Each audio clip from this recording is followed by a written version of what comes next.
Well, John, a couple of hours ago there was a small rally, perhaps about 200 people behind me here in George Square to listen to a group of political speakers, including the Scottish socialist Tommy Sheridan, but it lacked oomph.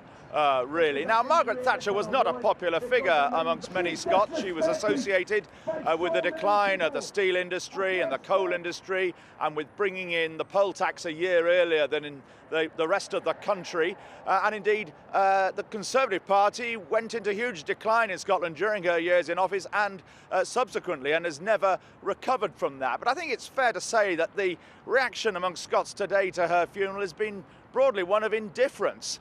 There were one or two protest events, parties, wreath layings around the country, particularly in the mining areas. Local councils couldn't make their minds up whether to fly flags at half-mast. They did in Aberdeen, but not here in Glasgow. And I think the protests have not been on the level that we would have seen while she was Prime Minister, or indeed on the level that probably, in a funny kind of way, she would have wanted.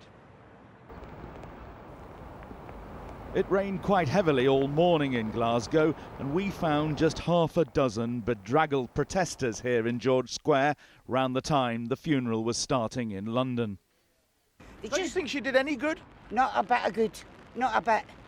I'd put a stake through her heart and garlic round her neck to make sure she never come back. Isn't that a pretty horrible thing to say when her funeral's going on right now? Too bad, too bad. She pulled the ladder up behind herself and never helped another woman ever. So but didn't she show that a woman could become Prime Minister? Nobody'd done that before.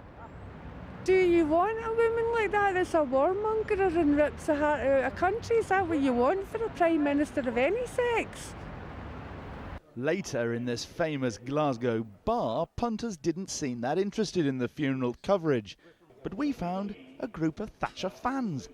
We have just toasted the Prime Minister. You just toasted her? Yes. Oh, why not? We put glasses together. Yes, I liked her. Okay, base rates went up 17% when you had your business went up 21%. But never mind that. I think she deserves a lot of respect, and I think it's a sad day. Well, Scotland hasn't quite finished with Lady Thatcher. The Scottish Parliament tomorrow will be holding a debate on the theme, there is such a thing as society, a debate initiated by the 2 Green MSPs and 3 independents. That was due originally to take place today, but the Tories persuaded them to postpone it, so it'll now be for a couple of hours tomorrow afternoon.